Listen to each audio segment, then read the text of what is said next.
Yo, and welcome. We're back again. WrestlePurists Worldwide, hosted by myself, Joe Hulbert, Manny the Hooper, and Ibu of WrestlePurists. Today, we're going to be getting into all kinds of stuff, ranging from obviously AEW Collision on Saturday. We're going to get into that. We're going to get into kind of all the Owen Hart tournament stuff. That's, of course, coming out of Saturday's Collision. CM Punk wanting to be in Blood and Guts. How serious that is. What else have we got? Roman Reigns, the tribal court of the what was it? Tribal court, the trial of the tribal chief. There we go. The huge rating that drew. We'll touch on that because I think it deserves a shout. What else we got on the docket today? Vince McMahon's planned meeting with H and Nick Khan that didn't happen. About him being asked to step away from creative. What else we got, man? We got a few things. But of course, first things first, please like, subscribe, super chat if you're feeling generous. Turn on the post notifications. That all helps out.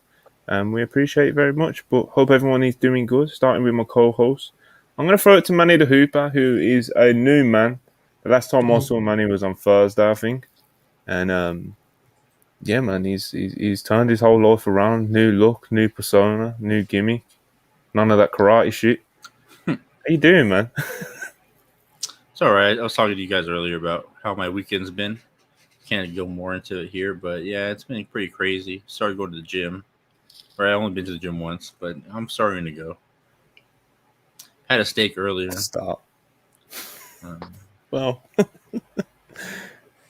I mean, look, the real gym starts when I go meet the personal trainer on Wednesday, so it is what it is. Not what it is. I'm gonna enjoy whatever I can for now. Took the masks off. Talking about gym like it's some, just severe punishment. It's just. I worked out, and then they said they had a sauna, and I said a sauna. I walked in there. I was chilling in there, and it was hot. I was sweating and everything. And some guy comes in here and says, "Hey, bro, you forgot to turn it on." I said, "Turn it on." He said, "What do you mean?" He said, "Was it on this whole time?" And he said, "No, it's just residual heat from when it was on." And I said, "Fuck, man, I was toasted in here. What it's like if it is on." I went out, let my body rest for like 10 minutes. Went back in after I turned it on. Fucking hot, bro. I didn't realize how much hotter it gets. Well, you heard it here first, people. Saunas are indeed hot. According to Manny the Hooper. Yeah, at my gym, there's like a tanning bed. They said you can go in the tanning bed. And I said, no. I've seen Final Destination way too many times. I'm not going to no tanning booth. Yeah, fair enough, man. A loaded weekend for Manny the Hooper. Haircut included. Hulbert, he's stealing your gimmick, man. He is. I'm slightly disappointed because, I've mentioned before that I consider Manny sort of a lead protege of mine. And Manny should know, and he should remember that a couple of years ago on a very different platform on a very different show, I was ready to cut my hair, and I shot an angle. I got like a 2-week angle out of this deal. I built it up. I appeared. I had a hat. I took it off. The place came up huge. We drew a house. Hooper just walks into the studio with him. What are we supposed to do with this, Manny? We could have had like a. Can you imagine the super chats we'd have had? We could have done like the trial of Manny the Hooper, and the payoff was trial of the bride. The hair has got. You know what I'm saying? We could have done so much of this, but nonetheless, copyright infringement. I'll be getting to that in court, but I'm happy to be here nonetheless. Happy to hear it. Ibu, back up, Hangman. Yes. What's good, my brother? Nothing much, Got some spine and / just general back problems that I'm dealing with, but that's just it's life on the road. You know what I mean? You just hit the towns, and sometimes it just the mileage and the dates kind of catch up to you. Trying to deal with that, but physical pain aside, I'm having a good weekend. And I'm enjoying my day off, and wrestling is pretty good, as we kind of covered yesterday with that really awesome 2023 mid-year wrap-up that we did. And so I'm in a good place, and I think the business is in a good place, and I'm excited to kind of talk about some stuff tonight with you guys. Yeah, man, good stuff. Happy days. Let's dive straight into it, man. All right, so Tony Khan tweeted about 25 minutes ago, that on Wednesday on AEW Dynamite, it will be revealed who will be the 5th man on each team for Blood and Guts. Of course, the teams being Blackpool Combat Club and the Elite. And interestingly, there was a Voices of Wrestling report, which was then confirmed by Fightful Select, that CM Punk actually pitched for himself to be in Blood and Guts. How serious he was actually being is, of course, up in the air, because he must have knew that was going to get rejected, you know. It wasn't confirmed whether it was accepted or rejected, but that's just me assuming, of course. One source apparently told Fightful Select that neither team would want him, but when asked about issues with Blackpool Combat Club's John Moxley, we were told that Moxley wasn't opposed to the idea. So it seems like, you know, there's at least a few people in the match who wouldn't be against Punk jumping in there, but it does not seem like it's going to be the most likely thing in the world, you know. I don't think it would be the right thing to do, you know, like this soon. Just throw him in there, like, yeah. Of course, it could be a way to start the feud, and that, but it's just like, how would you even, you know, force him in there at this point in the game, you know? Of course, most people expect the Elite side to be, you know, the spot to be filled by Kota Ibushi. There's been reports regarding that. There's conversations between AEW and Kota Ibushi, so there's that side. And the Blackpool Combat side, it's that one's the more up in the air one. You know, obviously Tony Khan done that kind of tweet about that he's chipping away at Chris Hero. I know that gets Manny fired up, but there's all kinds of names from all over. There's Chris Jericho, of course. There was that angle on Wednesday. But yeah, man, who do we think the fifth man on either side is going to be now that we're only a few days away from finding out? I'll throw it to you first, John. It feels to me, until I see otherwise, I'm going to just decide it's Jericho. You know, just because I think that's the safe thing to do. And as friends, I think we should all kind of just prepare ourselves. So I'm going to expect Jericho until we see otherwise. Ibushi kind of feels, I mean, I don't want to set myself up disappointed, but it kind of feels like a lock, right? At this point, that's the way things are trying to trend. Like it. You know, that seems like the buzz. So that's a hilarious, like, you know, 1-2 punch in a range of ways. It's just, I don't know. The Jericho angle last week could absolutely be a red herring, and hopefully it is. But the timing of that was a rapid, you know, adjustment of character for Chris, right? And they immediately went into something with Callis. Like, it felt to me like plans had changed, which would make sense with the timeline we have. So I'll say Jericho somewhat reluctantly for now. With Jericho and Ibushi. Manny, talk to the people. Who is it? I'm going to go with Ibushi on the Elite side because, I mean, it just seems like that's like the right choice and what they've been building to if you've been reading the tea leaves. And then the other one is I'm going to go with my boy Chris Hero, man. I mean, he's lost some weight. Man, you need to stop saying this. Bro, you've been saying this for like 2 weeks. He has not lost weight, bro. Please stop. I'm telling you, they're the only Hangman. Yeah, to be fair, Manny the Hooper spent a year saying Samoa Joe had lost weight, and on Saturday, I said, "Fuck, Manny may have been ahead of the curve. I think Joe's lost some weight." So sometimes you have to kind of, you know, you have to establish these ideas. Here's what it is. I saw a picture of him last year, and I saw a picture of him on the cartoon on his shoot interviews. And I saw a picture of him on Forbidden Door. And I said, this guy's lost some weight. Not a lot, but, you know, just a few. And I'm telling you, he's going to put back that Larry Bird jersey in a white one, get some color. You know, it's going to be awesome.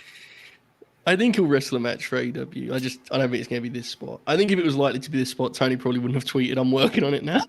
I think he probably would have just let it kind of, you know. Or my boy Nigel, you know, he's kind of shooting it in, you know, working his angles on Saturday night. Mm-hmm. Got you fired up that didn't it, man? Oh, I know.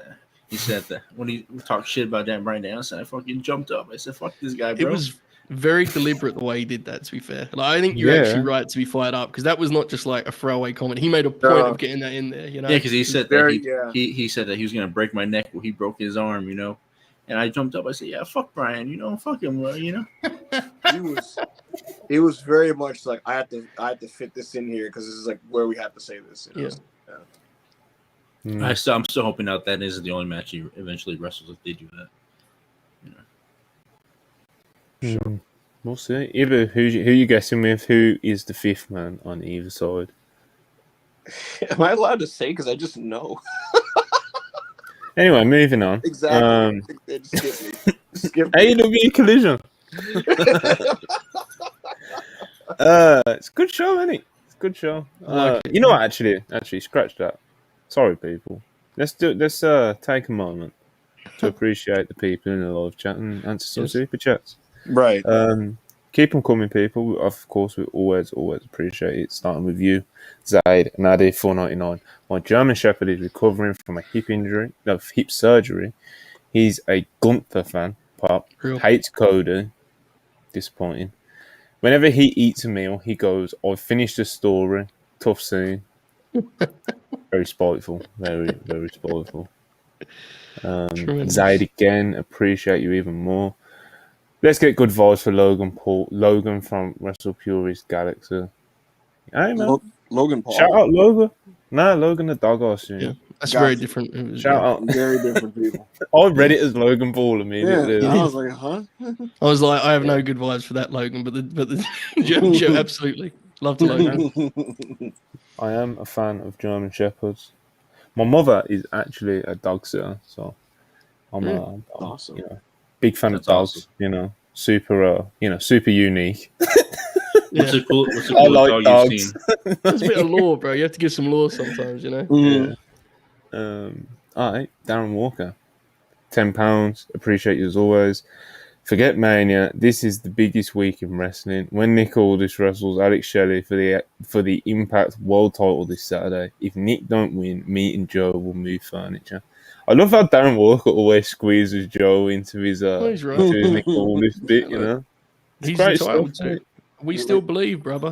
Great Britain still believes in Nick Aldis, and the rumours of his demise are greatly overstated in our view. And as a nation, we come together this Saturday night, Slammiversary, biggest show of the year, the biggest prize in all the sports, and we see if the big man's got another one in him. Because I think he has. I mean, he's been world champion before, and if you've been at the summit before, I think you can make it again. So I'm very excited. Mhm. Happy to hear it, mate. Darren Cagey, $2. Appreciate you very much. Keep Dark Order away from the Elite TK, please. Fair. Agreed. Co-signed. I feel like the elite are happy to have the Dark Order near them, though, which is the kind of the issue here, you know. I don't think it's a case of Tony being like, "Please," you know, like just remove the TK part of it, I guess. You know, keep Dark Order away from the Elite, please. Whoever needs to hear it, you know. I will say, and I know this doesn't erase every issue, but I watched it today, so I want to quickly note the Rampage match was infinitely better than the Dynamite match, like a lot better. And that doesn't make everything right. And I'm just throwing it out there. Be fair, it was a much better match. I got spoiled on this. I ain't watching that. I don't. It's bad enough that the just reading it, you know, ruined What happened to the business that I love? Just reading the result, you know, messed up my night. I don't want to watch it. Then it's gonna be permanent visual in my head.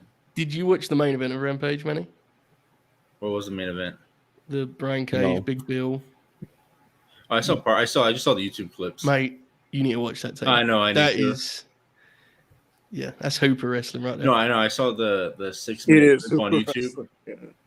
and I thought it was awesome. And I just, you know, like I said, I think it's a crazy weekend for me. So I haven't seen that match. It's on my list. Ibu, this one's for you, brother. Mm-hmm. Dev to Dust. Oh, that's my man. Question is for Ibu. Imagine you give 2000's Kurt Angle a senzu bean. You know what's funny about this, Monty? So last night I was actually watching with the crew. I was watching TNA, I want to say Sacrifice 2007. Think about this. It's 2007 Kurt. The main event is Sting, Kurt Angle, and Christian. And like, it felt like 60% of this wasn't called in the back. And so it was just carried by Kurt's he's a manimal. Like he's like, relax, bro. He's hitting the ropes. Yeah. Like his eyes are dilated. He's throwing these Germans. Monty, Sting goes on the outside for a breath. Kurt just runs out there and gives him an angle slam on the ramp and like pops up and he's just like, I'm like, Jesus Christ. Kurt Angle doesn't need a sense of being. He took 50 of those before his matches, so you know. In Match Fan 84, $2 says Percocet better than sensu beans. So I gotta say, the motor that guy had in that stretch is ridiculous. Like I had to bring this up because it just intrigued me. So, Angle, Sting, Christian. Mhm. We all agree that's like a pretty strong main event for a professional wrestling pay-per-view, especially in 2007. Right. 21,000 people bought that pay-per-view, bro. What? How did they manage this? That's I like don't know. that's an art form in itself, isn't it? The best part about this match, Monty, is that Dave gave it 3 1/4 because he hated professional wrestling in 2007, and Well, fair. work wise, it's about a 4, and it goes like 10 minutes. So much think about that. Kurt Angle, Christian, and Sting in a 10-minute match. Just imagine what you would like pack in that. You know what I The mean? roster was crazy, man. Double ankle locks. Oh my god. You know that run up the turnbuckle belly to belly he does? Mm-hmm. He did that on 2 guys. They were both at the top rope, and he ran up and was like, "Oh!" I just threw them both over. The Bound for Glory match with Sting that Kurt has is similar in the sense that Kurt just decides like we're gonna have a 4-star match, and Sting's like, I guess, man. You know, he's just like racing to his feet. He's just a shoot, bro. The famous Kurt story where he's working Eddie at house shows, and he was like mad at Eddie because he said Eddie was selling too much and slowing the match down. So,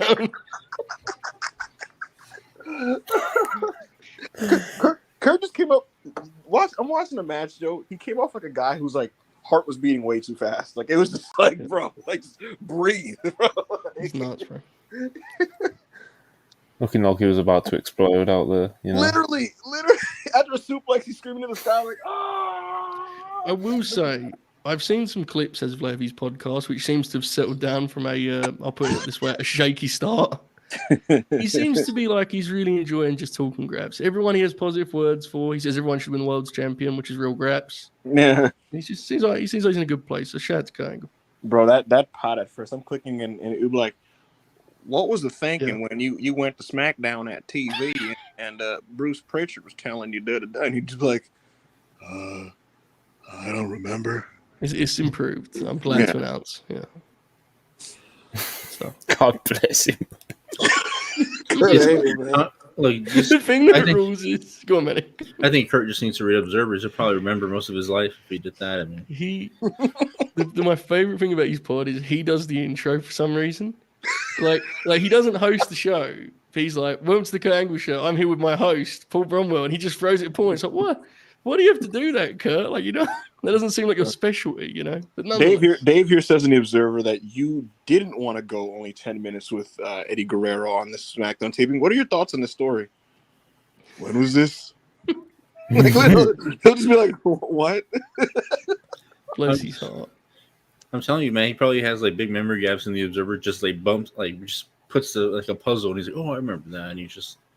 Man, I watched the clip where he did that. Where like they're like, "Oh, it's the SmackDown taping where this guy ran up and Big Show cuts to cause the interference," and then he's like, "Was that Tacoma, Washington?" They're like, "Yeah." He's like, "Oh, okay, yeah. I was talking to Heyman, yeah," and then like the universe like that. He's a beast, you know. God bless him. God bless him. I hope he's all right, you know. He talks about being in pain and stuff. And, you know, Yeah, because he worked the way that he was just talking about, you know. I think Kurt's transformation is like the craziest you've ever seen because you can watch him like year by year just getting smaller and his neck getting bigger. Especially crazy when he was trying to get back to the Olympics. That fucked him up, man. I don't know why he got that in his head that he was going to do the 2012 Olympics. That was an insane decision. that's why he looks like so a lot bad. of the remaining sands in the hourglass. Yeah, because he decided he wanted to be in the 2012 Olympics, and he like got in crazy shape in a way that like destroyed him. And he was still wrestling a full-time schedule. I want to admit something to you guys. When Tony Khan was hyping up a new person to coming at Revolution in 2021, I talked myself into it being Kurt Angle, and I was ready for it. And I was like, even though 2 years prior he looked really bad at the end of WWE, I was like, he's gonna go to AEW and he's gonna be back to the old Kurt. He's gonna wrestle Kenny Omega. Like, we got this. And he came out and he was just like, yeah, they offered me, but like I can't move. I remember he had in his retirement run, he had like a 5-minute Raw match with Joe. Bro, he couldn't do anything. Bless you. Like, because you could tell he wanted to have good matches with these guys. He just couldn't do it. They gave him good workers. His retirement. The Gable match was good vibes, you know. Yeah. But that's all he needed a guy that could do all the motion for him. Like he couldn't even like plug in greatest hits and just leave it at that. It That's was the thing, crazy. Joe. See, Samoa Joe can do that now, but Kurt Angle at like 48 or whatever on Raw, like he couldn't even just go, "I'll wait for the Germans at the end." You know what I mean? Like he couldn't even do that. Didn't he say like he had like arthritis for that run or something? Wasn't there like a story afterwards that he said that was why he was struggling to move really as much? stiff, like His neck was broken. exceptionally stiff as well, considering he was like even for an old guy, like it was very like Monty, apparently when he would go to the back, like the minute he'd hit Gorilla, it's like he turns into a senior citizen, and they had to like kind of help him to like his seat and stuff. Fucking rules. Crazy. I still want you to wrestle Kenny Omega though, Kurt. Please just do your best, and Man, he just loves people, giving it all to the game that he loves, Yeah, it is what it is, It's real. And then you start crying at your Hall of Fame speech like Jose Aldo. That was sick. That entrance was awesome. All right, Darren Cage, $5. Appreciate it. Also Saturday this week is so stacked. Collision, G1, Noah, and I think I'm forgetting something. Kenny versus Vikingo. Yeah. Wow. Yeah, that's probably the big one. That's incredible, man. Because that's the opening day of the G1, right? Saturday's where it kicks off, I believe. So yeah, and you got Eddie versus Shingo on Sunday. Beautiful. Good shit. That's going to be one of the matches of the tournament, 100%. Agree. 100%. All right. AEW Collision. Let's talk about it. Saturday night in Regina. Yes. Yes, they were definitely in Regina, for sure. They were definitely in. Didn't even mean to pull that up. What does it say? Huge Angle fan, but never liked either of his finishers. What the hell? Nor did he let everyone kick out. What the hell? The ankle slam, the ankle lock, the moonsault, the big belly to belly at the top. I don't know, man. It sounds gas to me. All right. AEW Collision. Owen Hart implications. There's a few Owen Hart tournament matches. We had Hobbs versus Starks. We had Punk versus Joe in the main event. We were supposed to have Athena versus Willow Nightingale, but we didn't get that. That got rescheduled to this Friday's Rampage. And the final's set now.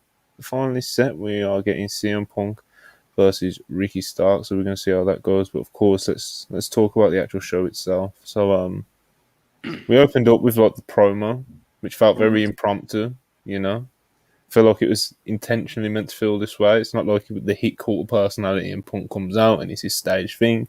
It very much felt like Punk just came out, grabbed the mic and started talking to the people.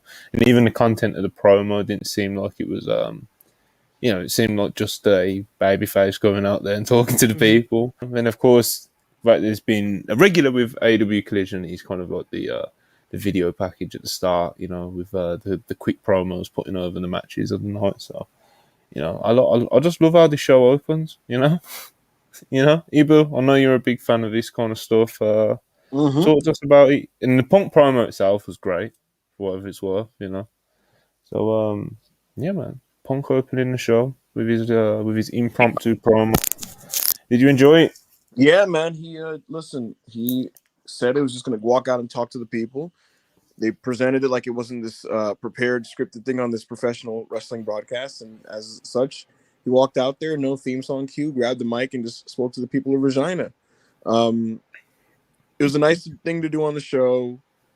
Billboarded pretty much the most important thing on the show, which is Samoa Joe and Punk. And considering the very real situation that was going on right before the show, I thought Punk did admirably because Willow Nightingale, unfortunately, was not cleared to wrestle on this show against Athena, which is very disappointing. And they had to kind of change up aspects of the first, I want to say, roughly 35 minutes of the show.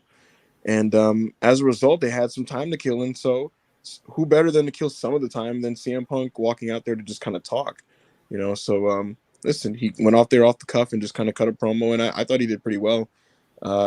Just good stuff, man. There's not much to say other than it's good stuff. And that, what I will say, actually, one of my takeaways from this episode was that there is still some mileage in CM Punk as a babyface. I think people did rush to the whole he's going to get booed out of the building everywhere thing. Absolutely. And some of that I think was just this kind of a mindset of like, oh, because of what he did, like everyone's just going to hate him now. And obviously certain crowds are definitely gonna feel a way about it, but I think maybe we all were a bit hasty in the thinking that it's just gonna be like vitriol everywhere he goes. We're starting to see now that that's not the case, and that there is still some mileage in CM Punk as a good guy. Yeah, I found like that was always kind of jumping the gun when people would be like, "Oh, he's going to get booed out of every building." It was always going to be kind of a divisive thing, city by city, plate by year. But yeah, of course, in majority of cities, you would assume that there's going to be a lot of meat left on the bones with Punk as a babyface.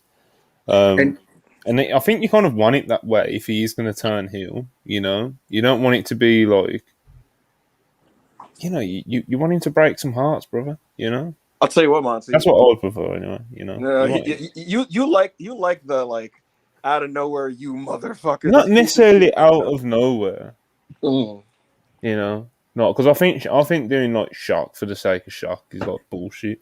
Another annoying like gripe I have with a lot of fans these days is when like they try to put down an angle or a storyline because it's like obvious where it's going.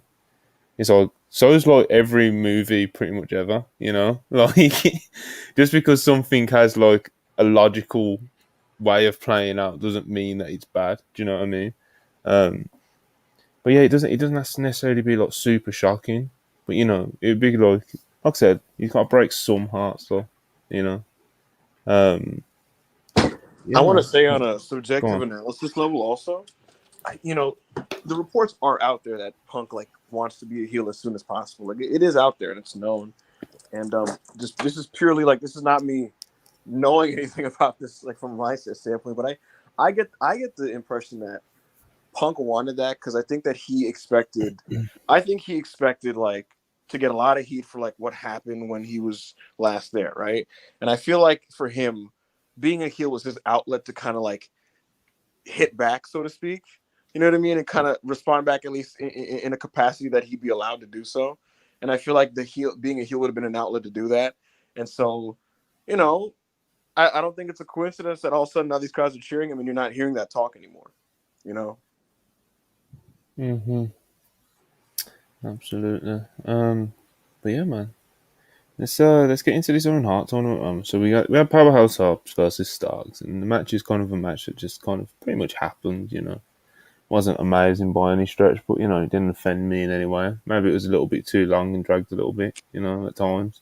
Not too much happened until the end. I mean, QT and the guys, they try getting involved, and he ends up costing Powerhouse Hobbs the match. And at the end of the match, Powerhouse Hobbs, he kind of snaps, He shoves QT away from him. He was Aaron Solo, a spine buster, gets in Harley Cameron's face, and then decides against taking it any further than that. But it seems like the cracks that we've seen in QTV and Powerhouse Hobbs, which we hoped would grow, are definitely growing. It didn't feel super definitive, but it feels like that is definitely on the horizon now. So, Hobbs, we've nearly got him freed, Joe. We do, which is promising. I think he still has a ways to go to our conversation last week and the match we saw on Saturday. I'll say this for the match. I didn't love it. I didn't hate it. I was right. I think when you asked my ratings, it was like 2.5, right? I was just like, it was all right. It was there. I'll say this for it. The crowd loved Ricky Starks. Mm-hmm. They loved him so much they were willing to go along with a heat segment that, to be totally honest, was not very compelling whatsoever.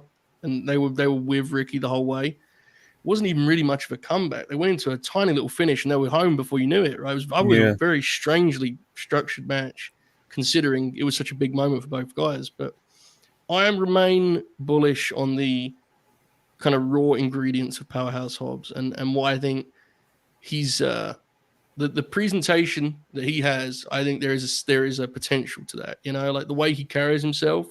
I think he has a certain menace and sense of danger to his game, which I appreciate. Mm-hmm. But I do think we've seen over the last 2 weeks that like there's a ways to go. I think that's going to be one of the things because let's be real, Ricky's not immune to that either, right? Like we still need to see if Ricky can have the match. I think we're going to find out on Saturday a lot of that with Punk. He should really have a good match with CM Punk, a great match, if we're being honest.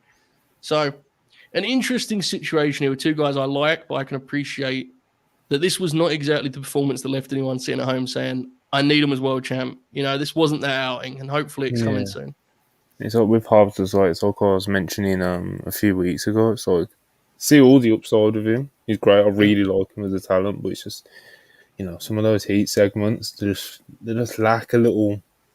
They're Nuance, and just the in between stuff. Like his power moves and shit look great. Of course they do. Like he looks like he can fuck you up. He's got a lot of tools, man. But the things that I think he's missing are definitely things that I think he will just develop with time. Like he don't have any like major red flags for me. So, but yeah, he's still kind of like you said, Joe, kind of piecing it together. Ibu Hobbs is free. The match was so. But yeah, man, QTV, the losing a member, Joe. No, the losing a member, Ibu. I know you're upset about it. Yeah, I don't enjoy QTV at all. I think they're just really poor television. So obviously it's a positive that Hobbs dumped him. I'll say this about the match. I thought that it was a very successful piece of business while being a pretty bad wrestling match, to be completely frank, because I'm watching this, right?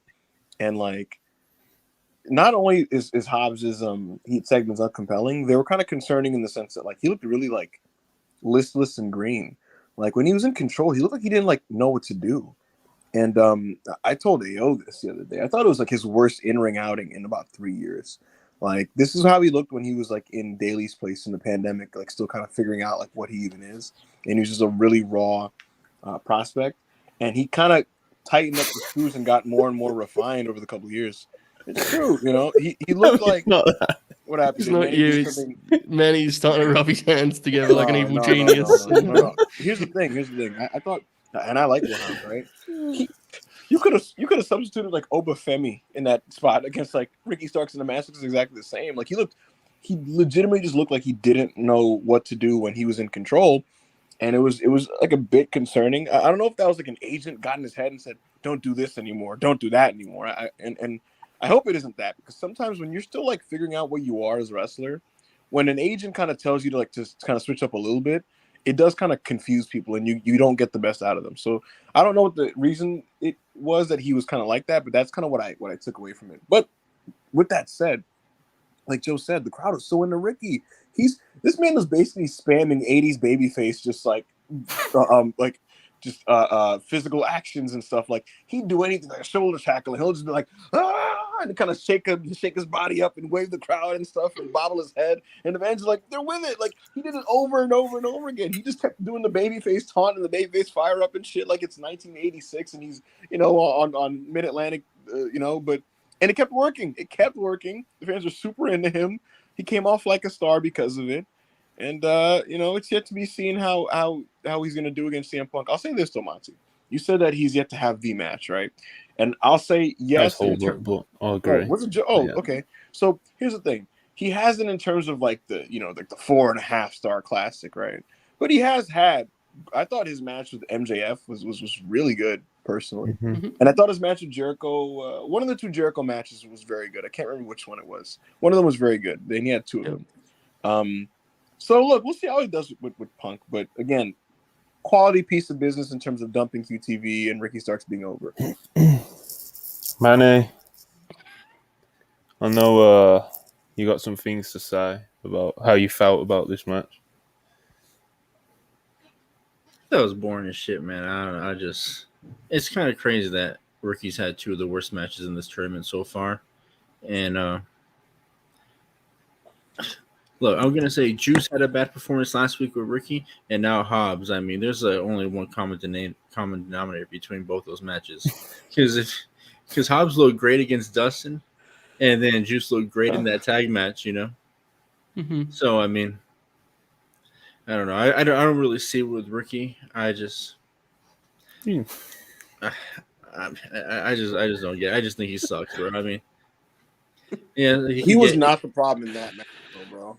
That match not being great was not his fault. Look, man, there was parts where Hobbs did stuff and then he was going to go back and then he stopped because Ricky was on the floor or whatever. I mean, just selling. But I mean,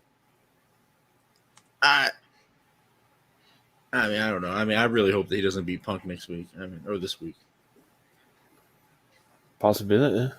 He's in the final. He's in the final, much to Manny's grimace. It's listen, the people are into Slarks. I think Punk will be able to work some magic with him. And I think he's good anyway, to be honest. I like Ricky a lot. He's a man of fine details, he does all like the little things that pop me. So I think that'll definitely play to Punk's strengths a lot. So it'll be interesting to see how Punk goes. You'd assume that he'll lean heel. Yeah. I think they'll have a great match, to be honest. I really do. We'll see. Yeah. We'll see. He's on fraud alert again. So, I mean, fraud watch. Again, as though you ever took him off of that list. Come on, bro. I thought he's been a confirmed suspect for Manny the Hooper for about 2 years now. This is his final warning, man. I didn't think his match with MJF was that good. His match with Jericho or whatever, and then Wait, what happens though? Like, so this is his final warning. What happens if he fails? I mean, Is there like a consequence of the final warning, or does he never leave the list ever again? You never leave the list. I mean, he's Bro. gonna be the first one on the list. I mean, 1 minute. Joe, Ibu, I'd like one of you to read some super chats just while I look at my phone for 2 minutes.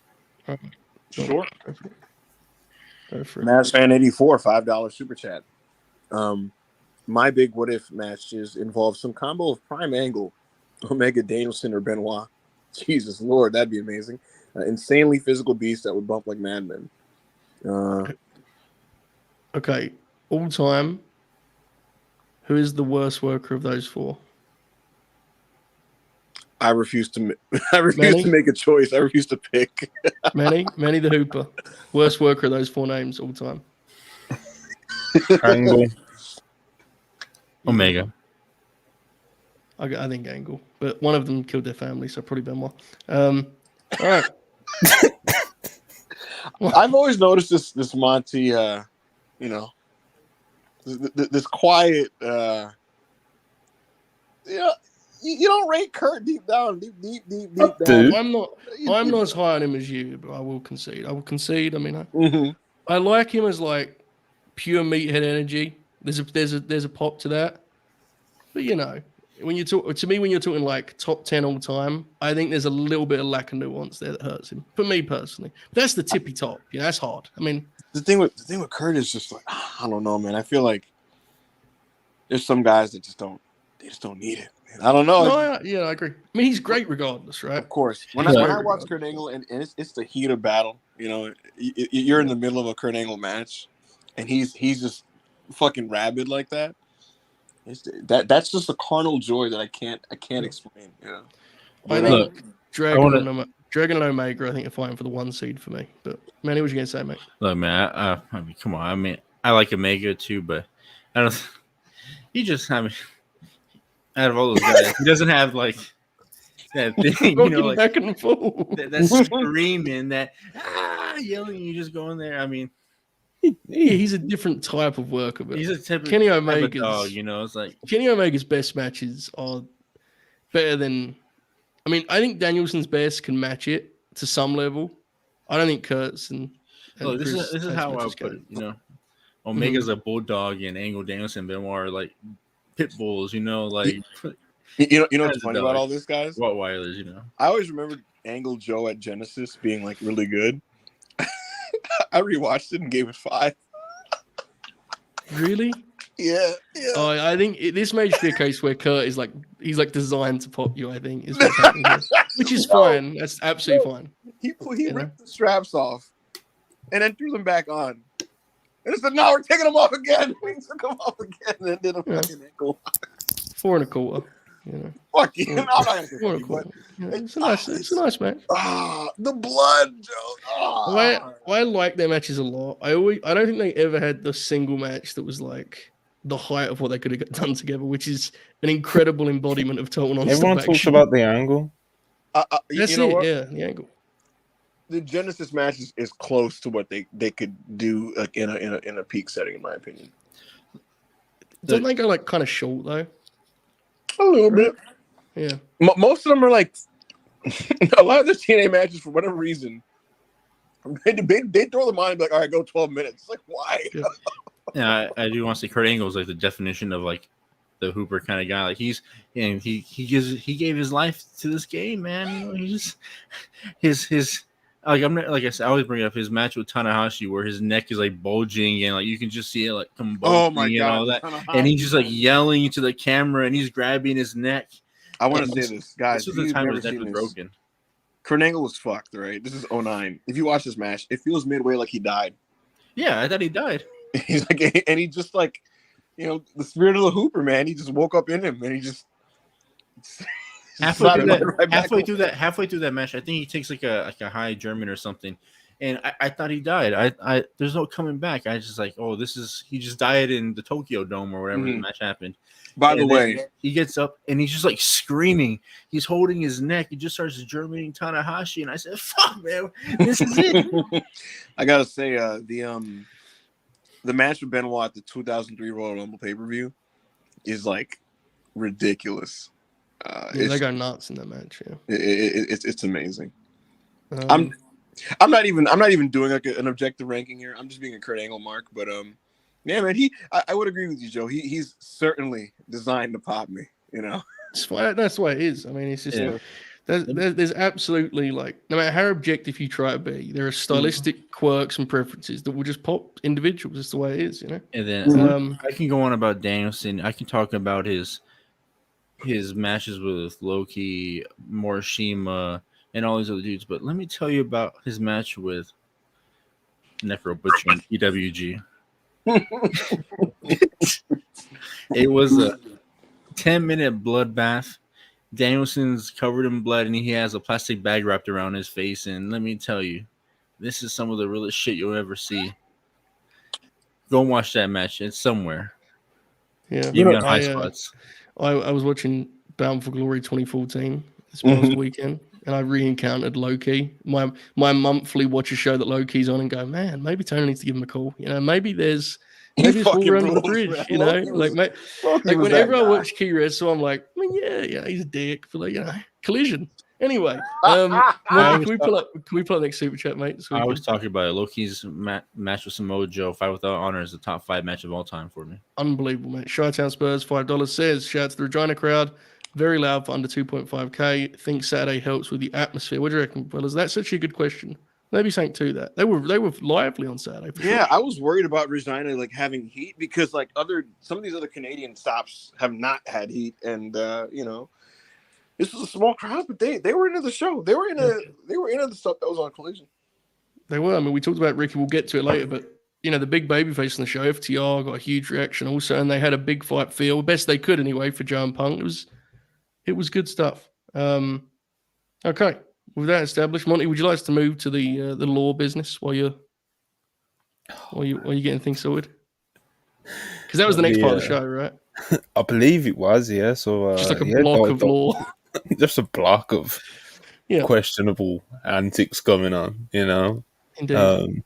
From audio issues. Don't know if everyone else got that. Oh yeah. Before you dive into it, the Malachi Black promo. For all the lore he was waffling about, I couldn't hear half of it because the soundtrack playing over it was like louder than him speaking. So like whoever like edited it together like done not quite a bad job. But yeah, do what you was gonna do, Josh. Yeah, well, it was I would describe it as a concerning portion of wrestling television for our loyal colliders. Look, I'm not going to be dramatic about the Julia Hart thing because ultimately, while I thought it was a strange choice to not just do an Athena squash, they was in a tough spot with the Willow thing, right? Like, it sucks, but I don't know who was there. I don't know what was available. So it's one of those deals. It is what it is. I would have probably tried to keep it off national television, but that's just me. But then they go into these promos, and as you said, Monty, they had this muffled Malachi promo about the mask, and he was kind of doing his kind of latest rendition of the Joker. And Andrade was... I don't really know what Andrade was trying to get across, but he was very mad. Trying to be Ric Flair or something. Manny, as someone who not lost, trying to be Ric Flair. If he was trying to be Ric Flair, he'd raise his voice. Yeah, he was whispering. Manny just likes that sound bite, I think. Yeah, like, he's so much louder that he can get. I mean, bro, he can barely Ric Flair stopped whispering after 1982. It's And he's I'm concerned about this program. I love Andrade. I think this is going in a direction that is dangerous in terms of taking away his cool factor. Ibu, what do you make of this program thus far? It'll be fine once they get back in the ring. House of Black sometimes they veer into dork territory, and I think that's the mode that takes over when we start doing these pre-tapes. As long as we get this back in the ring and we get Andrade back to wrestling, he looks his best when he fucking wrestles. You know what I mean? And interestingly enough, that probably applies to all of the people involved. Actually, I'd rather see Malachi wrestle. I'd rather see Brody King and Buddy Matthews wrestle. And look, once we get this back in the ring and they're jumping him and Roosh makes the save, I think we're back on track. Is this a good story? No, it never has been, and I don't really want a good plot out of the House of Black and Malachi. I want to be entertained by these cool people. And it's kind of where I'm at with that. I just kind of want them to get this back in the ring and get Roosh back involved and have cool matches, because one of the big advantages of the first 2 weeks of Collision was before the main event, you'd get this spotlighted singles match from Andrade where he would just look like a total stud. And I'd like so that's kind of where I'm at with that. I'm kind of torn on I appreciate Andrade's attempt to explaining why the mask is important. I always think that's a cool thing to do on a US wrestling TV show. That detail and he got into it briefly. But a big part of me was just thinking, man, I think it would have been better off just have Andrade say that these dudes are dorks and, so go fuck themselves, quite frankly. Manny, what did you think of this law business? This real Latino man should have just cut this promo in Spanish. I think it would have been a lot cooler. Real. And, I mean, I don't know. I'm not a big lore guy, and I'm just putting up with it because Andrade fucking rules. And every wrestler in here rules. It's just that sucks that Malachi has that kind of not Mark brain, the horror brain, he's trying to make movies out there, and it's just pro wrestling, just go out there and fucking just hit each other, Yeah, because we all agree the matches are going to rule. That goes without saying, absolutely. I'll tell you what, Joe. Mm-hmm. There was rumors that Malachi requested his release last year. In fact, he confirmed it himself in an Instagram post. And there was speculation. Denied it in an Instagram post. he confirmed it and denied it afterwards. That was a whole mess that week and a half. And then it's funny because Brody King also kind of confirmed it too on one of his things too on Twitter. Yeah, because he was like, I'm staying. It's like, okay, But the point I'm getting at is a lot of speculation that he's going to come to WWE. One of the White Rabbit vignettes with Bray Wyatt had the lyrics to Aleister Black's theme song. No man is ever truly good. No man is ever truly evil. Whatever the fuck. And I'll tell you what, man. Considering Malachi's mind for the business and his affinity for what he's doing and his admiration for Bray Wyatt, I think he absolutely totally wanted to cook up whatever he was going to cook up with Bray on a Raw episode. You know what I mean? Look, I need somebody to tie Malachi down and just show him back. To show him what he's missing, those 90s New Japan tapes and Bas Rutten tapes, That's what he needs to go back. He said that. That's honestly because of go ahead, man. Go back. No, I'll say that's just what got him into wrestling was 90s All Japan stuff, 90s New Japan stuff, and just Bas Rutten and kickboxing. Just somebody tie him down and just make him remember that's who he is, Tommy End. Just I got a question for Joe. Mm-hmm. What do you think Bray and Malachi would have cooked up in a room? I don't know. I'm just worried about how it would have. The way that Alexa Bliss would have presented that angle is very concerning to me. I'm going to leave it at that. And I'm going to say that the House of Black is what it is. That law is, I've kind of conceded on that. I guess my real issue here is I'm kind of mad that Andrade is selling their whole shit, I think I'd have had Andrade watch that vignette and just be like, let's wrestle, it kind of makes me mad that they're getting under his skin, that the character I'm talking about here, he's such a cool factor. And I just feel like it takes it away from him when you have him so upset, these guys with their spooky vignettes. That's why I didn't like the segment last week, where he was mad. They hijacked the TV. The only thing I'm pissed off about so far about this angle is Roosh is in here because I want to see how Roosh handles the spooky stuff and exactly and how he sells it because I don't think there's no way he sells any of it. Which is going to be hilarious in every which way. But again, the matches will be awesome. I just hope we get them back in the ring before long. But I would like to stress, like, anyone's a big House of Black fan. I get it. It's a cool act and a cool shtick. But, like, the thing that frustrates me is I think these guys are all so talented. And it's like, it feels like this act actively detracts from the things they do well. I just find it to be puzzling. And I know it's their own creative. That's what makes it even stranger, right? So it's like, I don't know. It's a weird situation. Monty, would you like to add anything on the law? Or should we move to the FTR business, mate? Not necessarily the law. That's just is what it is, isn't it, man? Yeah. It's Malachi, bro. I guess it's just a matter of being able to. It's the same with Bray over in WWE, bro. It's like these guys are really out there, and they're gonna want to like really do like their thing. And I guess it kind of just needs the right creative person to be able to kind of like filter it, so they can still do their thing that really hits that audience, because those guys do have like that. Like Bray's got like super fans all over the place, bro. Yeah. Malachi has like blips of it I see on social media. Like people who are into that kind of aesthetic love him, So it's definitely a market that can be tapped into. It's just finding the right creative people that can filter it and make it more palatable. Like, I'm not expecting someone like myself or Hulbert to like ever like be into this, but at least make it more palatable so we can like. That point is just quickly is it also is more striking when Collision has a clear identity, right? Because it stands out more. Dynamite is a buffet, so it's like whatever, but Collision, it stands out even more. Ibby, what are you going to say, mate? I was going to say, I pitched a while ago that I prefer them to kind of go in a more Ravens flock WCW direction. Like I think if they kind of were like just a very eccentric cult. If they walked through the crowd or something, or cut promos on the roof of a fucking building and just just did weird stuff in groups, like in locations, but kind of kept it grounded, it'd be cool. The other thing I was going to say is, in recent memory, no babyface does well immediately after like selling, being like spooked by this type of stuff. That like Seth Rollins could not remain a babyface after like cowering in fear from Bray Wyatt. And I think it really helped Eddie Kingston that like he was just like, all right, go ahead, do the lights off, lights on, crap, whatever. The House of Black. It's funny how like because it's so dark and like it's that aesthetic. Like it's funny how like the Fiend like worked more doing kind of like it wasn't babyface stuff, but like when you would just come out and like attack someone like Jerry Lawler, and everyone would like pop for it. Well, I think it's kind of like that horror movie rule where it's like a lot of the appeal is the mystery. It's like, why is this guy doing this? What? Once it's explained in 5-minute pre-tapes with flashy edits, it's like the Fiend was intriguing because you had but then it was like, what is his goal? He's just killing off all these legends, and then it's like, I am here to win the WWE Universal title, and it's all right, man. I mean, I guess like, The good thing with Andrade though is he's not really selling it. Really, he just wants his mask back. It just helps. It just happens that they're doing the spooky shit, and it seems like there's like a disconnect between both guys.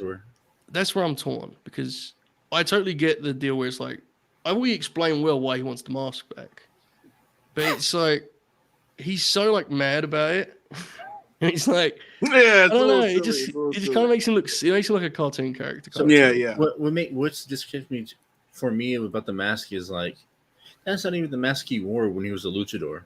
So I don't really see like why he's so mad. It's like that's the one he made for AEW. Like if he was walking around with like a La Sombra mask and they took that one, it's just like, okay, I can understand you being mad about that one because that's like your family's mask. You made that popular and all that. But like, bro, you're just wearing like a like the Batman character mask. I mean, like I don't know what to tell. I don't know why you're so mad about it. Last thing I'll say on this is the thing is, Joe, like, there's a middle ground for this type of thing, direction that Malachi wants to do that like works for me and works for many people, because if you like when they do the lights on, lights off thing and they're in the fucking like Malachi sitting in the corner and the other two guys are standing there, the fans are always into it, right? Absolutely. And they do have an aura, and it does come off kind of cool, bro. Undertaker had stretches in his career where like he was very out there and very cartoony and very wacky, right? And like a lot of that doesn't age totally great. He's like, doing all kinds of crazy, kooky, cartoonish stuff with the Bearer. But then like the middle ground that they found with him in like the 2000s run that he was on as the Phenom, it works for me. And it works for the fans too. Him literally simply just the baby heel is in the ring. The lights are off. The lights are on. He's there right behind the guy, choke slams the motherfucker, he fucking does the pose and walks away.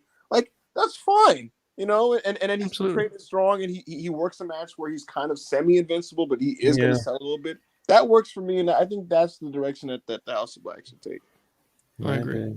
Maybe. But enough of that. Enough. FTR versus Bullet Club Gold. Tag team title eliminator match. Absolutely fantastic tag match. I love this match. Probably FTR's best match this year in 2023. I think it would be fair to say. Juice and Jay White have been absolutely great on AEW Collision. They're going from strength to strength. And they've got a tag team title shot, 2 out of 3 falls in Calgary. Looks like it's going to be special if that was anything to go off, Hulbert, I know you love this one. I did, mate. I did. I've seen some reviews of this one that were kind of describing it as like a slow burn. It took a while to get going, and look, everyone experienced wrestling differently, but I was losing my mind for this at like the halfway point. The babyface shine in this match is the best I've seen in a long time, which is a credit to Juice and Jay because they were bumping like madmen, which is something we've noticed a lot with Juice since he got in this particular role. And they were having a blast for that. And FTR's shine was just incredible. They had the tandem offense. The crowd was with them. It was rocking. The cutoff was great with the stun gun deal on the top rope. And then they went into the big finish after the heat. And I absolutely do think they went like a couple beats beyond their peak. The match I think reached like an absolute height. And by the time it ended, it dipped slightly. Partly because as much as I'm enjoying Juice, his finish is not the most kind of, emphatic, kind of exclamation mark for the match. It was kind of just there. But with all that being said, while it's not perfect, this is actually genuinely one of my favorite matches of the year. I just adored the way this was wrestled. And there was something here that I think has been kind of infrequent in AEW in a weird way in terms of, these two teams have done some kind of dance over the 3 of the last 4 weeks, right? Like they had the 6-man, the 8-man, and the tag. And I don't know if you guys agree, but I thought it was like noticeable, the chemistry and how that has like ascended. Like they looked like they had good chemistry to start with. This week it was automatic. It was like this, kind of seeing guys build up over house shows almost. They were so tight this week, especially for the first 2 acts. Finish got a little intricate, so it was more tough. But I adored this match. A great tag match. Loved it. Beautiful stuff. Beautifully said by Hulbert, of course. Hooper, I know you like this one. Talk to the people about it. I thought this is probably the best 2-on-2 tag match in AEW this year. The chemistry between all these guys is just beautiful to see, and the way these guys were wrestling is like at a completely different level from like I think you usually see and all that. It's just spectacular, and the work that Juice and Cash were doing in this, because I want to give a shout out to them because everybody always goes to Jay White or Dax, but I thought Cash and I thought Juice were just straight up phenomenal in this match. The way these guys were beating each other up during the commercial breaks and all this other stuff in the heat, like they just chopped the shit out of each other. I was shocked. Like you could like, it generally felt like both teams really hated each other, and then FTR is really good at that. Yeah, these types of and Bullet Club Gold really wanted this victory. They really wanted it, and you can tell. And then the ending, it looked kind of sloppy, but I guess that was the point because you can just tell that Cash got distracted by Juice coming in and him not paying attention. And I'm really excited. I can't wait for the 2 out of 3 falls. I think it's going to be great. And I honestly don't know how they're going to one up this match, but for some reason I just know that they're going to do it because these 4 guys are just too special not to do it. Yeah, special stuff. Ibu, real graps. Absolutely. This is my kind of tag team wrestling, to be completely transparent. I'm not even like a huge fan of long television matches, to be honest, because I at least I thought that, and I felt that way, and I think it's because modern wrestlers and the way that they work, it's not tailored to get the best out of a 30-minute match. Like that's not the best way to apply them, I think. But the way FTR work, it's just, I think they're in their wheelhouse when they are just given an open space of time, right? And I'd imagine like the closing stretch is kind of intricately plotted out to at least to a degree, maybe beforehand. But like I want to say the first 75% of the match is just a blank canvas to just kind of fill time. And For some people, that's a space of time in the match that, they're not into. But for me, I think the FTR is just so good at just the in-between stuff, the small stuff, and just simply wrestling with a competitive fervor that I can't take my eyes off any of the stuff that's happening. When they're just kind of being feisty with the other team, and they're slapping them and smacking them, and kind of saving their guy and doing stuff on the apron, and they're chopping and kicking and punching and stuff like that. It's all good. The strikes are great. It's just so competitive. It's so fiery. It's so spirited. I was super into this, and just like Joe said, it wasn't a slow burn to me. It was just a match that built and built and built while being compelling all the way through. So I thought it was great. I was so excited watching this. I was so happy watching this. I was happy to see FTR be FTR. You know what I mean? Like, they're a great team. I think to me, they're the best tag team in the world, to be honest. But in terms of like having great matches, they haven't had any this year. So it was nice for them to finally get on track with that, get on the scoreboard, so to speak. And I love this. And as a piece of business, it was so productive. Jay White, what he's become since joining Collision it's worth noting. You know what I mean? Because Monty, you've been vocal about how he hasn't felt the way he should feel. You know what I mean? When he came to AEW, and that's certainly changed. I think in the time since the new show. So shout out to him and shout out to everybody involved in this. This match is amazing. Yeah, I mean, Manny singled him out earlier, but Cash Wheeler is probably in the form of his life right now. I think over the last month, we've seen the best version of Cash Wheeler ever. I truly believe that. He has been absolutely extraordinary on Collision. And that's kind of the trend, across the board. Obviously, Dax, as we've talked about, you can see his feeling. I thought he was great in this match. But, man, there is a flow to the best FTR matches, right? Like, you kind of mapped it out very, very neatly there, Ibu, in terms of the way it feels. But it's like there's a real excitement, but it still is escalating into such that, like, when you get to the end, there's this real palpable drama, right? They don't sacrifice one for the other in that regard. Like, they're like thrillers, but they have the extended runtime. This was 28 minutes long. Not very seldom will I describe 28-minute match as a thriller, but it felt that way to me. I couldn't take my eyes off it, as Ibu said. So, just adored this. One of the parts of the match that really got me, and I don't know, and it's so simple. It was when Juice threw Cash out of the ring, and and Juice is distracting Turner, and then you just see Dax coming out, and he's just yelling at him, "I'm not touching him! I'm not touching him! I'm not touching him!"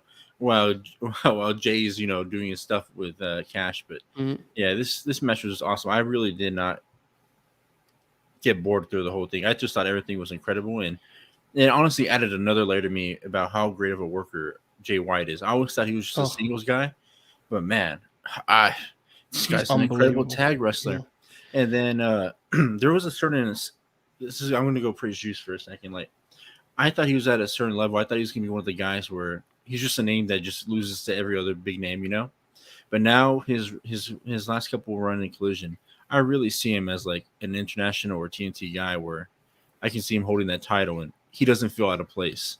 And I just want to say this is like, I don't know if this is the rehab job that Collision has done or Jay White has done, but man, he's really found his spot, and I really feel like his stock in this company has improved so much. There was a match with Ricky Starks where he bumped like a madman, and there was signs that like he seems to be embracing the role, and I think Collision has allowed him to really expand upon that. But yeah, Collision's helped a lot of people in that exactly, sense. Yeah. Like Jay White, of course, got mentioned. It's like he's gone from being like. It became very clearly obvious on Dynamite that he kind of just landed in Tony Khan's lap, and it was just like, okay, let's get him on the show, but there wasn't really any real direction with like the Ricky stuff. Get him on Collision, you throw Punk in, you have Jay White and CM Punk going back and forth, and it just elevates into a point where, as Joe mentioned earlier, where it feels like he should be, So yeah, man, all this Collision stuff, it's been great for all the people involved, and they've definitely lived up to it as well. It's not just... it's not putting a new tint on something and being deceived by all these guys are definitely living up to it as well. So, phenomenal match. And as Ibu said, it's great to see FTR put some points on the board for 2-on-2 tag matches this year. Also on Collision, we had a Miro God promo again. And He said I think he said something along the lines of the big battle is amongst us. So I guess people can kick around who they think that'll be. Yeah, that confused me. I had no idea what he was talking about. I thought Oh, I thought I fair. missed weeks of TV. I said, "What big war is happening? Is he I talking about don't bloody know, guts?" brother. I don't know. Athena Willow got rescheduled and had like a little promo segment backstage. There was a Julia Hart squash match, which was there was Punk versus Samoa Joe main event, big business. Let's talk about it. Yeah, man. CM Punk finally got one over on Samoa Joe. There was I was actually leaning towards Joe winning this, like what I thought was going to happen by the time it happened. Because obviously Ricky Starks won. I was thinking Starks versus Samoa Joe in the final. That could definitely work. And, but yeah, man, Punk finally got one over on Joe. I'm not mad at it at all. Yeah, man, do we think Punk's going to win the Owen Cup? Or what do we see happening in the final? But most importantly, Manny the Hooper, what did you think of this main event? Because I thought the vibes were absolutely spectacular for this one. Yeah, this match was awesome.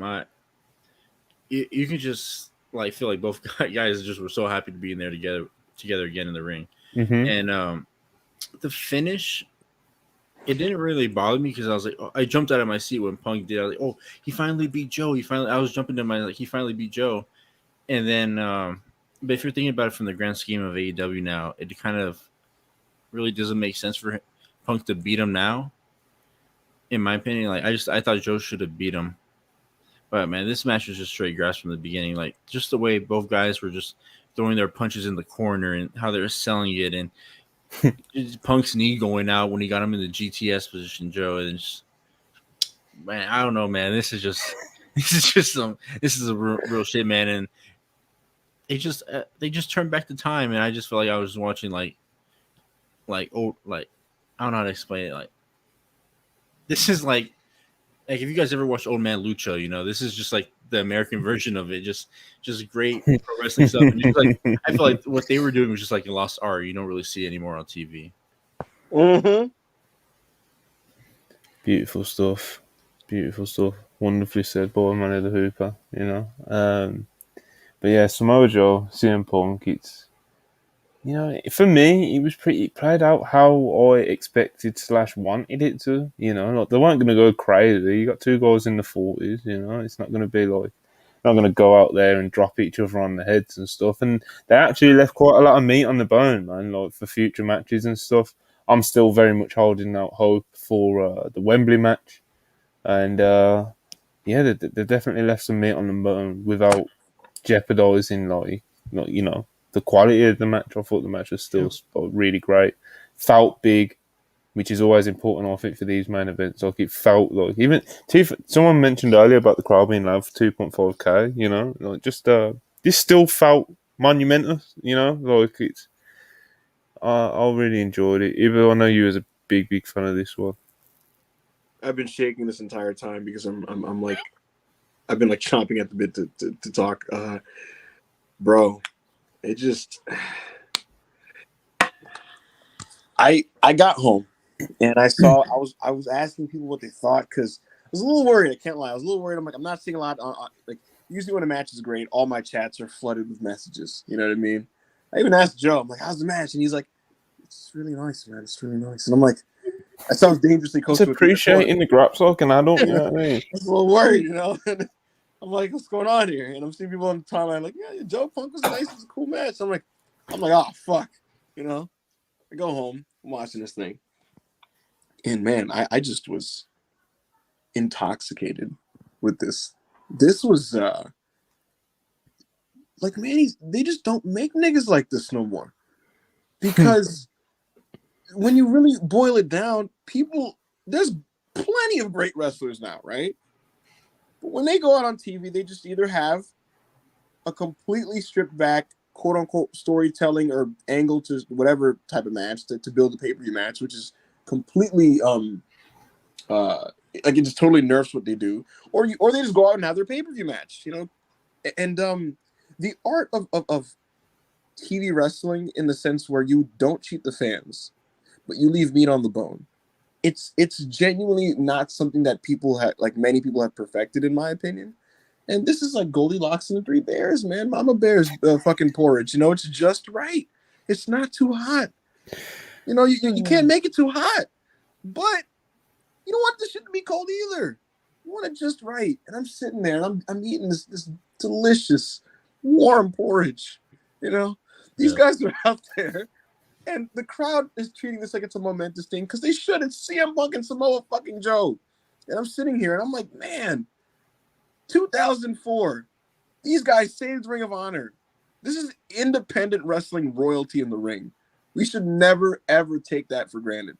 So many guys in their generation are without major jobs or are physically incapable of wrestling like they used to. You know, and to see Samoa Joe in the ring with CM Punk off rip, it was like, man, this is fucking surreal. Holy shit, right? And then the match starts. And for me, I was entranced because, dude, Punk is doing this thinking and moving routine, right? Where he's like, oh my God, I gotta evade Samoa Joe. I gotta duck. I gotta fucking run away, right? And it's so compelling because they're treating it like Samoa Joe strikes are death blows. If he lands this on CM Punk, he's fucked. You know, this is the man that hospitalized Roderick Strong. Roddy's been in the neck brace. They took him to the ambulance, right? And so Punk is like, oh, I can't get fucking chopped by Joe. I can't get punched by Joe. He's running around. He's sticking and moving. He's ducking. He's evading, right? He's doing all these things. And the minute Joe finally gets him, it's like, oh, no, he's fucked.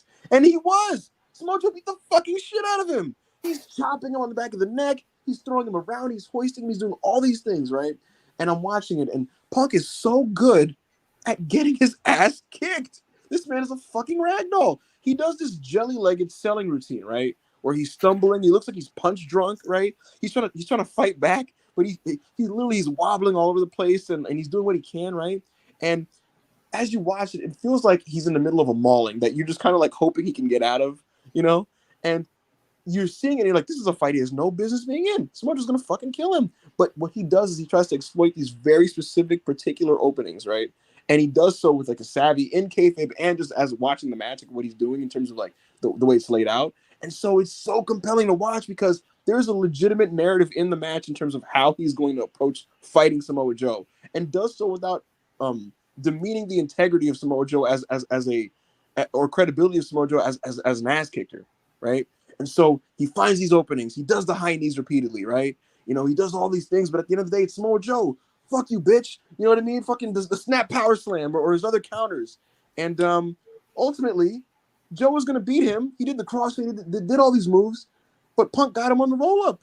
And, you know, some people could say it's a cop-out finish, but to me, it's an exercise in television wrestling.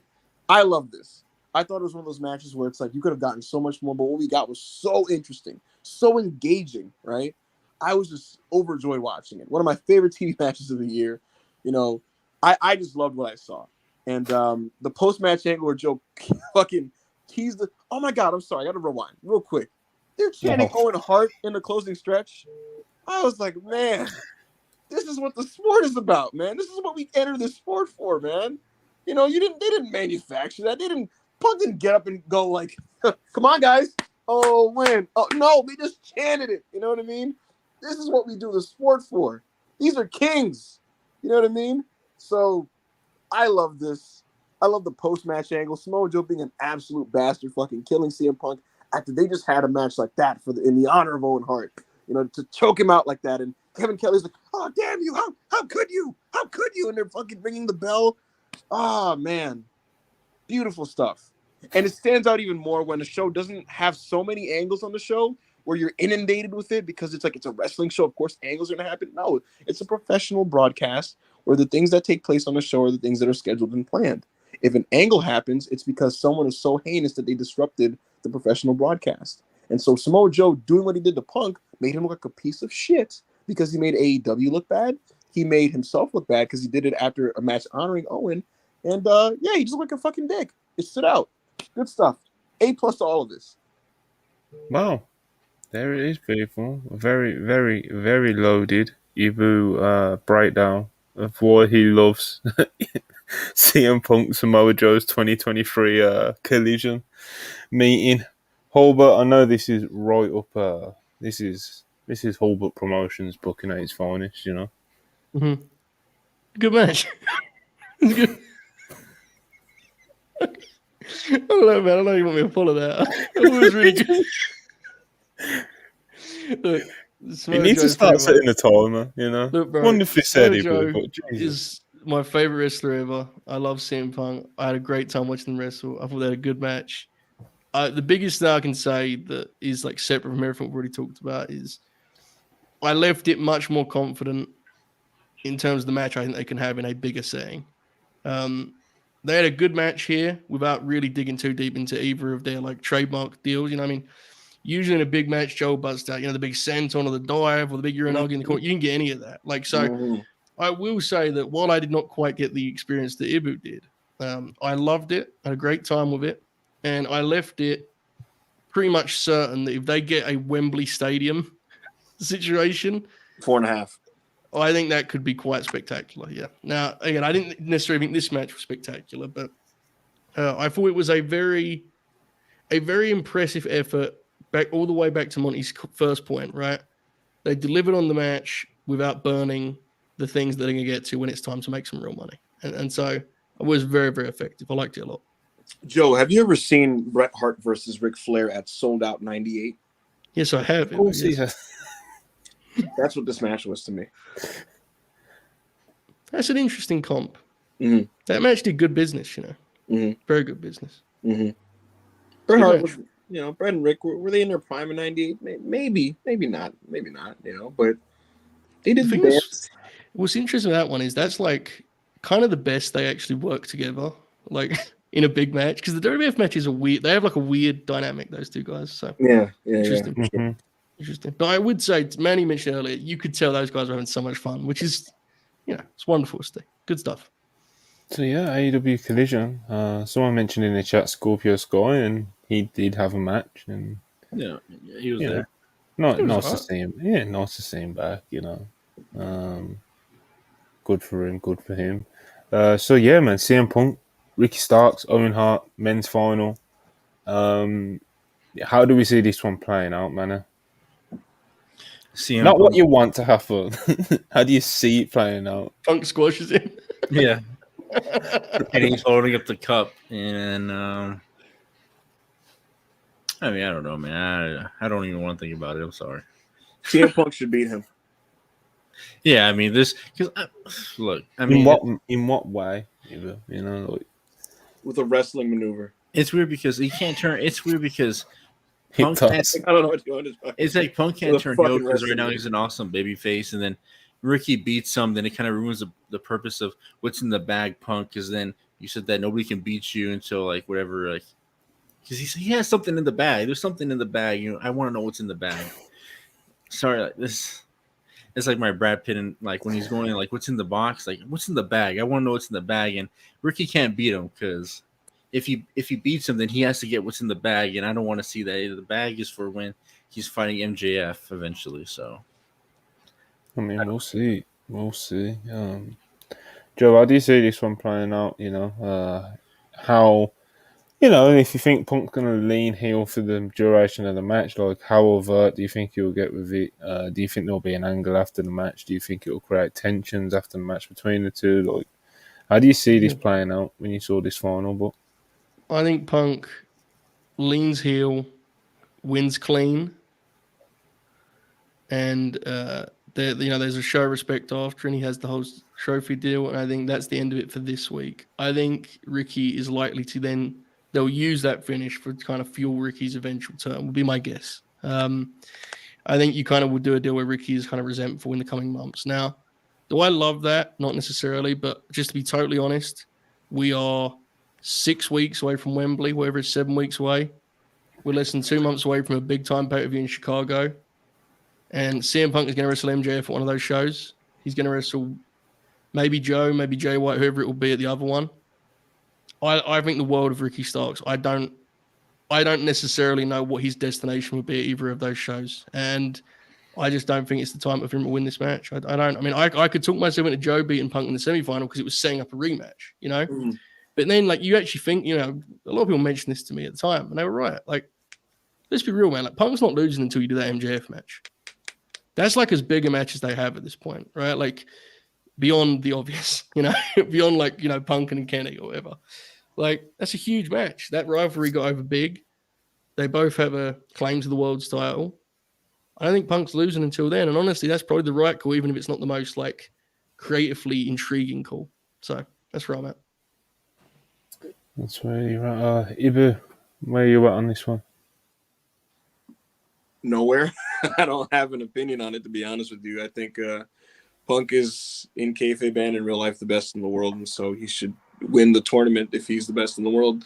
And like Joe said, they're gonna be wrestling in Wembley in Chicago. So yeah, I don't know, man. I just like if he loses to Ricky before his eventual loss to MJF, like this is diluted.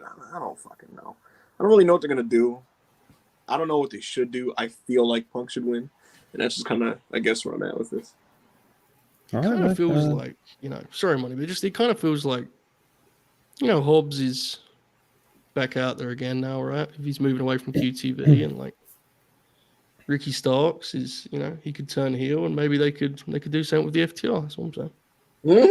I mean, like, I'll be totally honest. I said the same thing with Swerve and Keith. I was watching their match on Saturday and I was thinking maybe they could have just been a team for a little longer. And I love Ricky Starks. He only watches these shows now. I'm one of the few on this platform that's been bullish in that regard. But like, I can't tell you that what I've seen in the last 6 months, say, has made me think, he needs to beat CM Punk on national. I'm not there yet. I'd love to be, but I'm just not there. We'll see. I hope that I kind of want Hook to become all Collision once he's done with his Jungle Boy program. Just kind of tossing that in. And I'm tossing that in to say, I don't think a Team Taz reunion would be the worst thing in the world. Yeah. Oh, yeah. Definitely not. Especially, we spoke over the past few months, we spoke about the AEW tag division multiple times, If you throw Swerve and Keith Lee together again, and you throw together Starks and Hobbs again, you throw together Cage and Big Bill. Yeah, I was about to say, how does Big Bill and Brian Cage fit into Team Taz? Look, bro, I said as soon as it says we brought to this last week, I said they're going to be a full-time team. I knew it was coming, bro. How's that work with the embassy and all that? I mean, probably just at some point it's probably just not in the embassy. Like, is this a major storyline that has to be, Anyway, so yeah, I'm all Collision. about Apparently, Warner Brothers Discovery would consider any top 5 finishes in the ratings a success for Collision, regardless of the number. They're more looking at the ranking. So that was an interesting report by Fault for Select of where they're how they're going to judge Collision at Warner Brothers Discovery. And that was cool. So I kind of wanted to touch on this fascinating report by Fightful Select that touched on the rumours that Vince McMahon was basically like Nick Khan and Triple H rumoured to have wanted a kind of a creative intervention with Vince McMahon, where they were basically going to say, like, listen, we appreciate having you around and your input from afar, and you're the man, you're Vince McMahon, you know what I mean, and stroke his ego a bit and just be like, but listen, brother, you need this to kind of lay off and stop messing with the show so close to showtime, and let Triple H cook. So apparently that was going to be kind of the tone of the meeting, but the meeting was apparently planned to take place at the June 26th episode of Raw, but it did not happen. Not that surprising when you consider Vince, As soon as he finds out what's on the docket, he's like, yeah. I got some stuff on this. All right, what have people been telling you, River? So, yes, what Nick Khan and Triple H were 100% wholeheartedly seeking, actually, they're going for like the big prize. They were going, what they were aiming for coming out of that meeting is for him to completely just step away from creative in any capacity, like straight up, like walk away and just leave us alone type of thing. Like, don't even look at the TV lineup. That's what they were searching for, right? Good luck. I guess in the art of bartering, you aim high, like, hey, go away forever, and he goes in the middle. And he's like, I'll go away sometimes, But so the meeting did not take place, right? They wanted an in-person meeting where they could, I'd presume, I don't know if it was have it in writing, but they wanted like something concrete. That's why they wanted it in person, right? What I can tell you is that that day, that Raw, there was a conversation that took place. I'd imagine maybe this was via Zoom. Vince McMahon has had meetings with Triple H and Nick Khan via Zoom about stuff with creative and just other company-related matters. Vince doesn't really talk to the creative team. Like, he communicates to Triple H. And then Triple H, if anything, will sometimes pass down stuff that his father is demanding. And then when they finish making Raw or SmackDown, they send it back to Vince, who then will make an edit or two if he so pleases or chooses to do so. He left them alone for a little bit. And then in the recent weeks before this desired meeting, he got kind of out of control, which triggered the meeting because they felt that he was out of line with the changes that he made. Anyways, the point is this. They had a conversation on the phone. Not too much was resolved out of that. The only thing I heard was that he did not agree to step away from creative. that was just expressed, I guess, remotely. Other than that, I guess nothing particularly concrete or worthy of reporting came out of it. And I'd imagine if there was, it would have been reported by the big outlets. But yeah, the meeting has not taken place. They are taking measures on their end to Vince-proof changes to the show. Some of this was reported on by Fightful, but basically, Vince has a personal rule. And the rule is that if we advertise a match on TV for the next week, on television, if we just announce it out loud and make the graphic, then we kind of have to do the match. Whereas if it's planned internally but not advertised, you can just scrap it. And so because this is Vince's rule, what they've decided to do is we will just tell you the entire Raw lineup a week later on this week's Raw, which is what they did last week. They told you the whole card. And that's the strategy going forward, because if we tell them the card, Vince can't change the card. And so go ahead, Joe. Go ahead. That rule is such bullshit, bro. The amount of times that he announced stuff and just they just didn't do it because fuck it. Like, okay. This is incredibly. All of this is so just extraordinarily funny. Like the idea of like getting to work that day and having on your you do like Vince meetings. You're like, well, I guess we'll do that next week. Yeah. This is we talked about this months ago, right? Someone in the live chat said, "How can't you beat an 8-year-old senile man in a power struggle?" Man, I'm not even gonna, bro. Yeah, I'm not even gonna dunk on that, bro. I wouldn't be telling him to stay home. I'd keep away from that dude. He's fucking nuts, Yeah, man, Look, I'll be real. This ain't your normal 8-year-old senile man. You said to me, if Monty said to me, Joe, I need you to do me something. I said, what is it, Monty? I need you to convince Vince McMahon that we need to do this DIY push. I'd say, brother, I ain't nothing to do with me. Keep out of my hands, I said it to Ibrahim months ago, bro. You gotta pick your hills to die on. You man. do. All right, you know what? I'll be transparent about this, guys. So the real part of one of the motivations for Triple H to have this meeting is, look, the big stuff that Hunter wants to get on TV is getting on TV. It is his show, like Cody Rhodes and all these top names are going to be on the show. Vince is fine with that and all that kind of stuff. But there are some medium-sized and little pieces that Hunter wants on there that Vince doesn't care for on his television medium-sized. Like if it was up to Hunter, you get some canister rate matches and some DIY and you get some Apollo Crews in there and things like that. Vince looking at the spreadsheet every week, scratching his head like, "Where's Carmella?" Like just baffled. literally. Yeah, man. It's also little things like in Hunter's perfect world, the Giovanni Vinci match is going 12. It's not going 6. Like amazing. Yeah. We'll see how that plays out. All right, a couple of super chats. First things first. Please like the video, people. We got like 170 people in here at the moment. We appreciate all the live viewers, as we always do, spending your Monday evening with us before Monday Raw is War. And, hit that like button, man. It helps us out quite a lot.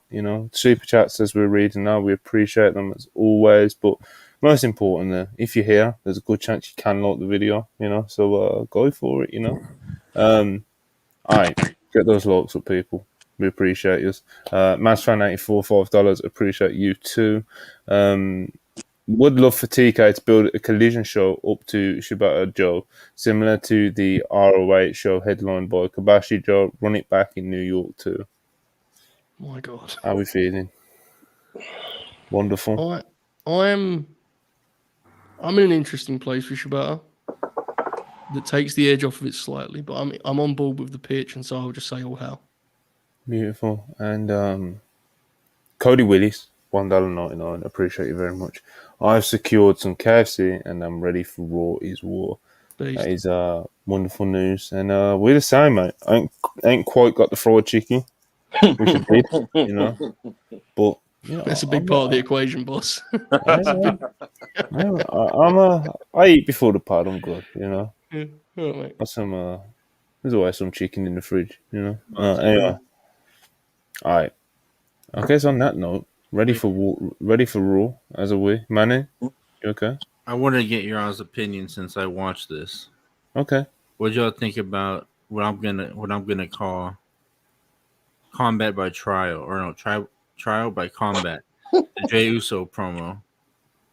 What did you guys think of it? But the one that closed SmackDown. That was an incredible transition by Manny. But he's got the belt. Yeah, when he has the belt. Yeah, I didn't see. I just saw incredible. I saw the 6-minute YouTube clip, so I don't know about. The best parts of the angle, we talked about this a little bit last night. The best parts when they just do wrestling angles. The Usos are so good at wrestling angles, which make, I mean, look, the bigger stuff is a great success, and God bless. But like Gigantic success. It struggles. I struggle with it a little bit personally, because it's so stagey, and it's fine. That's wrestling, right? But like when they shoot an angle and they punch guys and hit people with chairs and get mad, that's real graps, man. I love it. So. Bro, I'm not gonna lie. I popped when I was watching it when Roman was doing the whole shtick, you know, where he's like, all right, you're the tribal chief and all that. He got on his knee. And I said, fuck, man, I can't believe they're doing this. And he nut shot him. I said, fuck, you got him. It was good. Manny getting worked by Roman Reigns. Like, It is a good angle, man. It was a huge. Then at the end, like, I don't know how. Oh, my bad. Go. You know, at the end, it kind of had the more of a real feel to it. You know, it was a hot angle rather than a. I love both for whatever it's worth, but you know, just that ending to the show had more like grit, just more tough. Yeah, grit. Yeah, grit. So I will say I didn't the big like the trial, which is I didn't realize it was supposed to be like an actual thing, and Roman was discussing like the ramifications of this trial, which popped me very much. But nonetheless, I will say I did not think it felt nearly as long as it was. I will say that much, and I enjoyed it. I enjoyed it, even if it wasn't something that I'm going to go back and go, man, that's one of my favorite wrestling angles. You know, like I did think it was good TV. So, and speaking of good TV, it did a SmackDown overall on Friday. Obviously, with the trial of the Tribal Chief being promoted very, very heavily. I think the overall average viewership was 0.76, which is huge. And then, hilariously, because that's the only way I can describe it, because it's not like it's this phenomenal number that the actual trial itself drew in the second quarter. I believe it was they drew a quarter which done a 0.94 in the 18 to 49. So 0.94, and that means around 1.2 million people, just over, in the 18 to 49, which is insane. Then of course the average viewership for that was over 3 million as well. So numbers that you don't see in wrestling over the past couple of years, you know. Speaking as such, I said to you guys before we went on the air, at 40% female in the key demographic for SmackDown too, which is, I've got breaking news to say that is pretty impressive for a professional wrestling show. So the women love and very uncommon. Yeah, it's really resonating with people. I mean, it's not a formula I necessarily love, but I can certainly appreciate it, and it's people adore it. It's really getting people on board. It's good to see. One last thing I want to say about the segment, because like I said, I watched a YouTube clip. A lot of it was edited down. I don't know what happened, but when they got him tied up in the ropes and then I don't know which one it was, Jay or Jimmy, whatever the fuck. Did a splash through Jimmy. So when Roman picked up the steps, where I blew my mind, I said, "God damn, he's fucking strong," and he just just hit the Uso too, or one. He hit him with the steps, and I thought that was it. I thought they were done. And I said, I wonder what's going to happen next. And then when it just switched to the Uso one, I guess it was holding the belts. I said, what happened? I don't know. I got to say, Manny, it kind of sounds like you're becoming a Bloodline guy. I was going to say, that's the way it sounds, bro. Like, Joe, I'm only watching it now because we talk about it, I guess. I was gonna say, Joe. We've only just started talking about it. we might need to have Manny give us the Bloodline recap of the no, week. you That's aren't. We can't push him into it, bro. You know, Well, He's already walking in that direction. all. Just let him continue to walk. So what happened was before the show started, they were like doing victory laps about the quarter hours. So then when the show started, I was thinking about it, I was like, man, it can't be that good. And then while everybody was talking, doing their monologues, I just started watching the clip while everybody was talking. So I will say Roman's monologue in that segment was actually awesome. Like I thought it genuinely was awesome. I'll call it the "I'm done" promo. It was You know? very good. Yeah, that I was thought I great. was watching it. I was like, this guy, bro. Like, yeah, he you said, know, I'm done, just threw the belts down, right? That was my favorite part. And Yeah. then you have Heyman. beast. Heyman is ridiculous. Heyman's bless him. always, yeah. I think he had so much. And Fun. then, He does. and then he when, does. when they're hitting Sikoa with the chair, and you just see Heyman in the background looking at Roman, like, what's he gonna do and all that. My only opinion on any of this is that when I found out that the Bloodline took up the first 40 minutes of SmackDown, I was like, well, that's not. I had three Wait, takeaways. what? I'm like, yeah. Anyway, I said I'm not surprised. They probably went over there a lot of time, and probably no one cares because this is going to do a ridiculously high quarter, and this is what's bringing people in. Yeah, and that's exactly what happened. So wait, you're telling me I only watched 6 minutes out of a 40-minute angle? Oh, fuck. Baby steps, Manny. Baby steps, Take it easy, man, take it easy, man. And on that note, with Manny, we're trying to convert. We're not going to try to convert him. We're just going to let him walk the road, bro. He's going to walk the road, But yeah, it's time for WWE Raw. Monday Night Raw is War. And yeah, man, we're gonna get out of here. We appreciate everybody who stopped by and chilled with us on this Monday evening. I hope you guys have already liked the video, but if you have not, please do that if possible. Please subscribe if you haven't already. And we appreciate all the super chats. Please turn on our post notifications so you don't miss a stream. We're streaming all the time. We're even on Twitch now. We're on Threads. We're all over the place, So follow us, subscribe to us, help us out, support us, all that good stuff. WrestlePurists.com. Watch the Usos video on our channel. Dumb Guy Live tomorrow. And yeah, man, that's it from us. And thanks for watching. Peace.